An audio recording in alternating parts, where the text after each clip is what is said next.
Joe. I'm Joe's mom. And we're Eastside Vibes. Today we're talking about something a little different from what we usually, the kind of music we usually get into. It's the EP HEADSPLIT from Maggie Lindemann. And I would assume that you probably didn't really know who Maggie Lindemann was before I introduced her. Nope. You to her last week. Nope. And I've been following her career for a while, and I've always found it really interesting because when she first got famous, and like when the first time I heard of her, I think I showed you the song. She had this very just like bubbly like EDM pop song called Pretty Girl. Okay, yeah, you did. Yeah. Yeah, that was the song that like got her famous. Okay. And then for the next like couple of years, she kept making music somewhat similar to that, but it like slowly got like darker and darker sounding. Like it still was synth pop, but it got a little bit not as I guess bubbly and like sweet. No.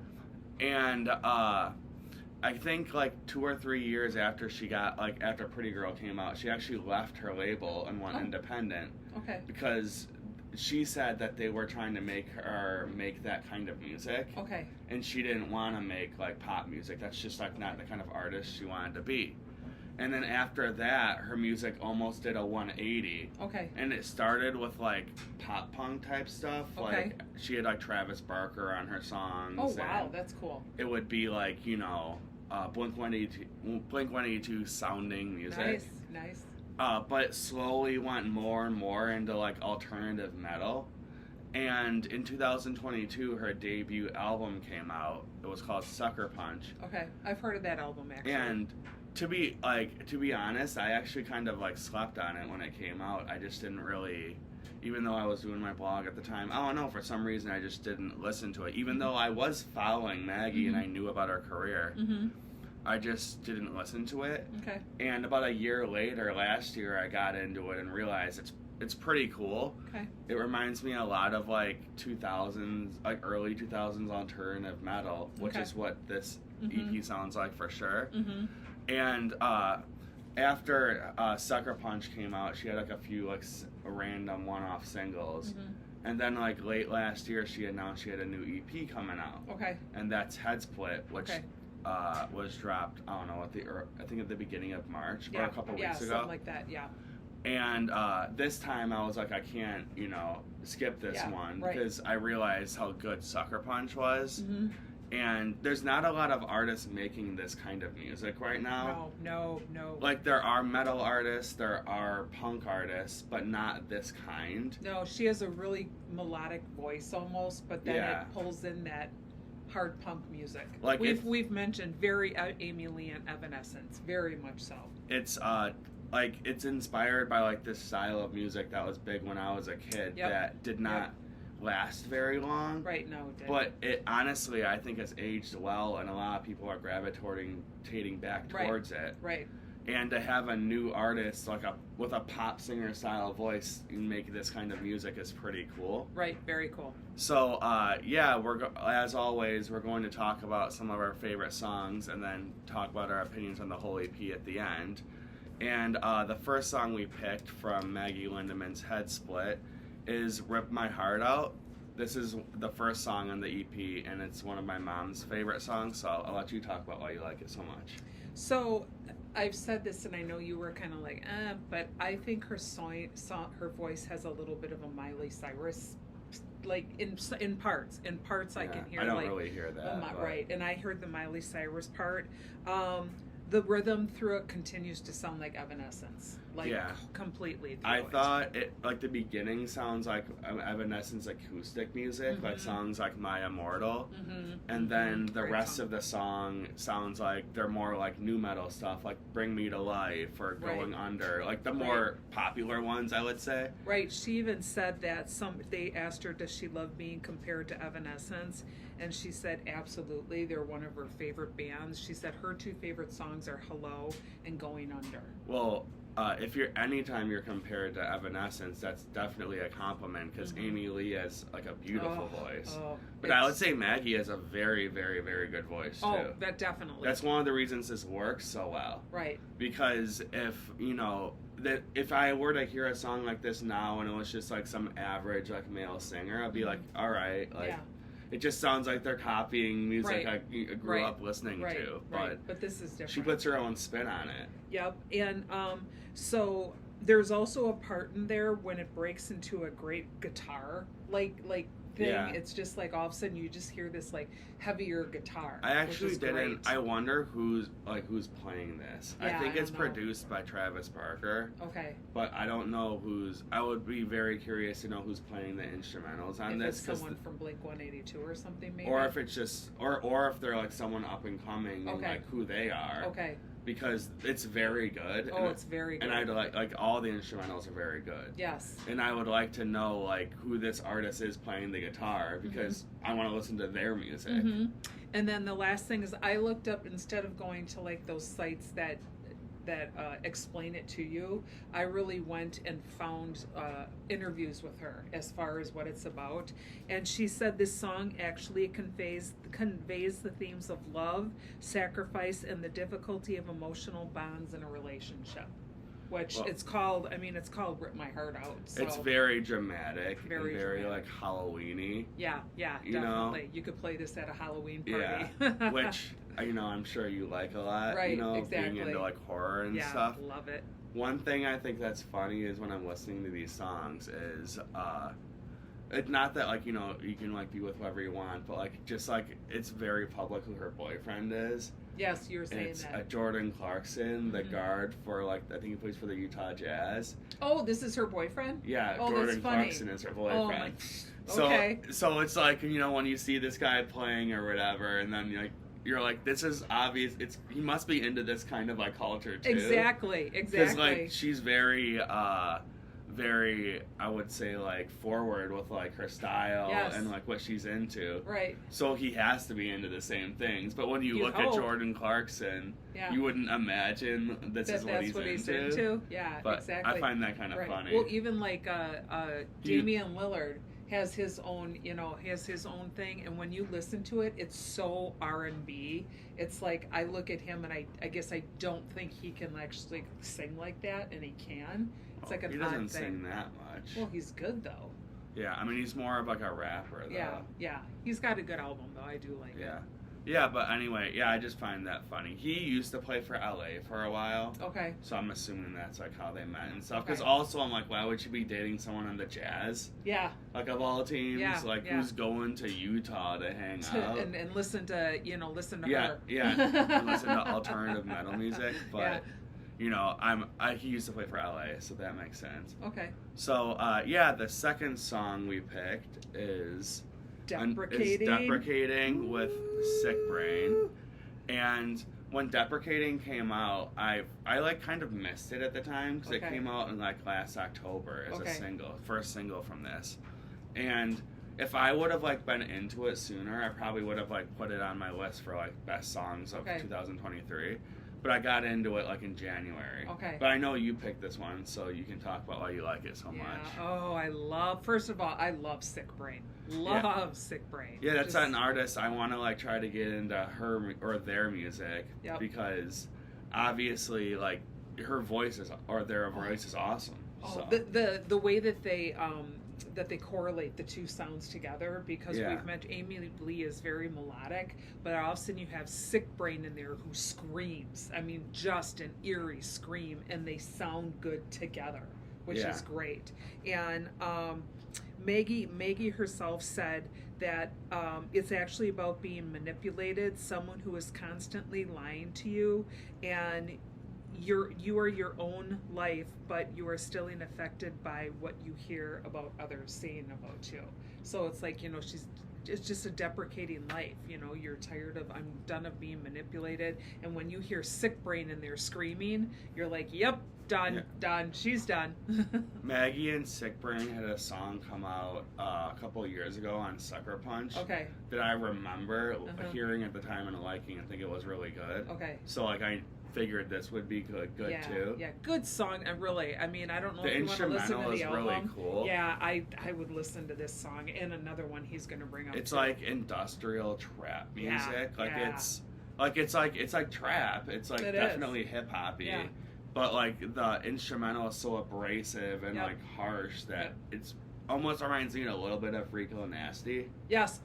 Oh, she's But- coming to Summerfest. But Woo! Sick Brain, her voice is not like Rico Nasty. No, It's a lot no. harsher, and Yeah. it makes this, I don't know, like her contrast with Maggie's, Yeah. like you mentioned, is very cool. Right, like Rico Nasty, I think has just like a very, kind of like I don't even know how to Well, say she it. is a hip hop artist. She is, but it's like an angry scream to it, an angry like almost This is yell. more I want to say it's screeching. right. This is perfect. This is Yeah. screeching, whereas Rico It's Nasty almost is like more angry yelling. painful. Yeah, that's what they called it too. It's eerie. It is. It's you like, but I love this song. Yeah. Absolutely love it. You're getting me into so many new songs. It's crazy. Well, this is something like I would figure that you would like based Yeah. on like Yeah. stuff I know that you like. Oh, but- that was good. The third song we picked is "You Hold My Love." Okay. That was one of my picks, Mhm. and I honestly think this is like the most modern sounding song What a on the sweet record. title, You Hold My Love. What a sweet title. But anyway, like the beginning is very like acoustic pop Yes, sounding, yes. and that actually I like that a lot because Maggie's voice is so good. Mm-hmm. You get to like hear like her as a vocalist. Having not heard her in her previous albums, does her voice at least still sound the same, like melodic? Was it that way through all of the albums? I think she's gotten better. Okay. I think, or maybe she could always sing very well, and just in the past, like, she wasn't being like utilized as well. Okay. Like I know, like I said, I showed you "Pretty Girl," and her voice is good on that. But would you say her voice sounds a lot better on this? Oh, definitely. A lot more like rangy. Yes, and deep. definitely. So I mean, she is older, so Okay. that makes sense too. Okay. Obviously. How old is she? Like mid-20s. Okay. Oh, Something wow. like that, Wow. Like 24, 25. Wow. I would have thought a little younger. But anyway, after like the first like minute of "You Hold My Love," like a weird, like a quirky, almost like drum and bass beat comes in, like 90s like British like electronic music. Yep. And there's been like other artists who have been doing that lately, and I really enjoy that sound. It's really weird. It's almost chill and anxious at the same time. Yes. Like it's like it makes you like want to like, I don't know, it's almost like ASMR a little bit. It's like very like calming, but at the same time it almost makes you like jittery and want to dance. Yeah, you're kind of like, oh, and then you're like, you get that movement too. Yeah. This is "You Hold My Love" is definitely like the softest sounding song. Yes. It doesn't have as strong as like a guitar riff and Right. stuff. And I think the title, you can almost know it's going to be Yeah, a little different more like coming subdued. in. Yeah, exactly. And one reason I really like it is because it just contrasts everything else. It like you throw something right in the middle of the record that's a little softer, then you bring back the hard stuff at the end. Right. And it's a really good like transition in my opinion. I agree. And yeah, "You Hold My Love" is obviously about like, it's like her singing to her partner, and it's just like a very emotional and like sweet song about love. Very deep lyrics, you know. Yes. Like I like everything else on this record. Right. She's very vivid in the way she like tells stories, that's for sure. Now that you say this, when it's "You Hold My Love," I just like think of her singing to that basketball player. Yeah, that's what? kind of funny to It's me, like, but it's like, what? and that's cool, but Yeah, like yeah, you just think what? of him and you What? think of her. Yeah. But so that's "You Hold My Love." The fourth song we picked was the second single off this record. It came out like a couple months ago, and it's "Hostage." Yep. And that was another one of my mom's picks, so I'll let you talk about why you like it. So, the intro reminds me of a very calm version of "Down with the Sickness." Just, it's like, You know, it's a calmer version. it's funny, of it. like when we were talking about it before this, you said it sounded like Evanescence, and I said to me, this sounds more like Skillet or like Breaking Benjamin, Mm-hmm. and I can see Disturbed. Yes, I can see Disturbed way more than like Evanescence on right. this. I think it's got a little tweak of Evanescence, but Disturbed, yeah. I mean, Down with the Sickness really just entered my head. Like it's very like. I'd say like Evanescence is a little cleaner sounding, and yes. This is very chunky. Yes, very chunky, and I'm a Disturbed fan, so yeah, I was definitely excited about that. Like you said, it's the second release single off the album. It's a representation of being trapped in your own mind, actually. And when we talk about her in the end, I've got some interesting things to say about her. This might be my favorite song lyrically. Yes, it's really because interesting. it's like not as like not as, I don't want to say like corny, but not as like, you know, like weirdly, vividly descriptive, and it more seems like raw. It like is, because she talks about, you know, this is what it feels like when the outside world is fine, but in your head, it's not fine. And then just like for someone you're who's held like hostage. For someone who's like a famous person who like lives in LA by themselves and is going through mental health stuff, and like you probably feel very isolated. Oh, definitely. I know you like Justin Bieber, and he's talked about that a lot, where like you get to the point where you don't know who you can trust. Nope. Because everyone could just want something from you. Exactly. And when you also have like, if you're also like bipolar or something, you know, this can be amplified by a million. Oh. And you can hear that in this song. I know that. Yep, definitely. But yeah, anyway. Yep. So that's Hostage. Yeah. Well, what did you like about the sound of Hostage, or did you? I did. No, I really did, because of the fact that you had the Disturbed part in the beginning of it. Yeah. That pulled me in right away. I think her vocals are really good on her this vocals are very good then with that type of rhythm melody to go with it. So I liked it. I liked it a lot. I liked the intro pulled me in. And then, you know, when you talk about the fact that it's, and this will go back to my explanation of her, you know, when we talk later, of really thinking that everything around you is going well, but really for you mentally, it's not going well. And like, how do you handle that? What do you do? So yeah, that's Hostage. The last song we picked is the last song on the record. It's Taking Over Me featuring Josiah.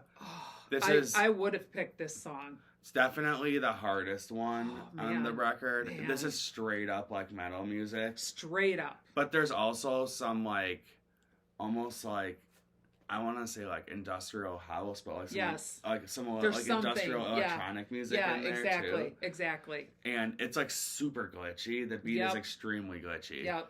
So like the way like I love guitar riffs that are like glitchy because it like makes it's almost like robotic sounding. I think that's really cool. Once again, the vocals on the song are super good, super cool because Maggie's voice, which is like very delicate, contrasts with Josiah, who like compared to Sick Brain, we said she's screeching. This is like growling. This is yelling. Yeah, like, this is very mean. Yeah. Once again, I want to look into Josiah's music because it's really, you know, I love his voice, and if he makes music like this, you know, I'd like to hear it. When I heard it at first, I was really trying to compare it to like 80s bands that I might know that have that screaming to it. I don't think there's anything. No, and nothing could come to mind. Yeah. Like nothing came to mind. And then when I listened to this, I was just like, oh my gosh, this is fantastic. It's so good. It is so good. And for someone like me to say that about a song like this. Well, I mean, you like Marilyn Manson. That's maybe it. It's Marilyn Manson. Yeah, I could see this being a lot more similar to that That's kind of where, music. you know what, that's it. You're 100% right. That's who I thought of was Marilyn Manson. And, I love Marilyn Manson too. I don't love the person. No, the person is terrible, but his music. Yeah, the music's great. Music is great. I forgot. Is Taking Over Me also like a mental health type of song? I think so. Yeah. It's kind of about like being like encapsulated in your anxiety and stuff. And that's honestly a very relatable feeling, and it's interesting to hear like a song that's like that. Like, that's so aggressive like this. Very aggressive. But it's true when you have mental health issues, and I can attest to this, you know, things may be going on, like around you that are normal, but in your head, you're like screaming in your head. It's like that SpongeBob yeah. meme where like inside SpongeBob's brain, like the whole office is on fire. Yeah, that's it. That's oh my gosh, that's it. Out. That's 100%. Yep, that's what it's like, and it's being able to balance that, and it's difficult to balance. That's for sure. So it takes a while. Okay. So yeah, those were our favorite songs from Maggie Lindemann'S HEADSPLIT. I'll let you talk about how you felt about it before I give my opinion. So there's a lot to say about HEADSPLIT itself. So the meaning behind the title, and this is what she said, the meaning is just my head being split with so many emotions. So that SpongeBob meme. Didn't she say that she came up with the title like almost when the whole thing was done? Yep. Yeah, exactly. She said on one end, she's so happy that everything's going good in her life. But then on the other hand, she's low-key self-sabotaging herself. On the EP, sometimes I'm really happy. And then sometimes I'm like, oh my God, I'm overthinking everything in my brain. It's not like my head is literally split, obviously, but my thoughts are split. They're not in with what I'm doing on the outside. And then somebody said to her, you say not literally, yet the cover comes pretty close to literally. This cover is great. It's not every day you get to wear a reverse bear trap on your head. Yeah, that's definitely influenced by Saw. Yeah, and she said, so basically Saw is my favorite scary movie franchise. I was having a really hard time with figuring out the cover. I tried so many different things, and every time I would get the pictures back, I'd be like, nope, this isn't it. The bear trap is my favorite Saw trap in the movie Saw, and it literally splits your head open, which is like what this album was doing. It was splitting her head open to let you know like how she's feeling. None of the traps in Saw are particularly nice ways to go, but that's one of the all-time bad ones. You could have gone a bit easier on yourself when she says that. Yeah, but I thought one was really. I thought that one was a really good representation of being hopeless and trapped. And she even said she wants to someday be in a movie Saw. So whoever the producer is, she wants to be in a Saw movie. They're still making them. Yep. So. Oh, they are still. The last one wasn't too bad. Wasn't too bad. I mean, wasn't like the first one when everybody in the theater, oh my gosh, I saw it in the theater by myself. Not many people, and this doesn't happen often, when the movie ended, everyone walked out in silence. Like nobody, we didn't even look at each other. Nobody knew what to say. So the fact that, and the bear trap is in the first movie. So the fact that she brings that up, wow. I will say, I think the worst Saw thing is the ribcage one. I think that's in Saw 3. Yes, yeah. That's probably the worst Saw trap. It really makes you think, what are the people who write these things? What is going on in their heads that they come up with these ideas, Yeah. And then she uses one of them on her album cover. But what would you give it as like a rating? As a rating, I would probably give this, again, a 7.5, probably more an 8. Because I just love the sound. I love that raw screaming sound that she brings in with other people. And then her voice is so melodic over it that it really, it pulled me in. It pulled me in a lot. Okay. How about you? For me, I like it a lot. The songs that I really like. Mm-hmm. There's a couple of songs on there, like the songs we didn't mention that, and they're not bad. I'm just like not as into that style of rock music. Right. Because you had said to me earlier, we picking 2 songs. And I was like, no, I have 3. And then I forgot about the last one. So I would have had 4 actually. And I don't think she has that many songs on this album. It's 8. Yeah. Yeah. So like the one, but like I said, the ones I do like, I really like, and I've been like listening to frequently, like since, I heard this. As far as a rating, I think I gave it like, maybe like a between a 7.5 and an 8, like a high 7s. Okay. I probably would have given it a better rating if it was longer. Yep. It is just an EP. Yeah, it is just an EP. And I enjoy it. I just kind of want more from it. Right. I like that she diversifies, but I would have liked to have heard more of that raw, yelling song like that came up in the last song. If she made a whole album that was like harder, gosh, that would be really cool. That would be amazing. Maybe with like a couple of songs sprinkled in there, like "You Hold My Love" that are softer. Yeah, exactly. I think that would be really cool. Exactly. But anyway, that's how we feel about Maggie Lindemann'S Head Split. Listen to it. Yeah, if you're into like rock music and you haven't heard of this one, I would say check it out. It's pretty cool. Listen to the album. It's a really good album. I think you'll like it. Yeah, like I said, if you're into rock music, check this out. But yeah, that's Maggie Lindemann'S Head Split. I'm Joe. I'm Joe's mom. And we're Eastside Vibes. And thanks for watching. Thanks, bye.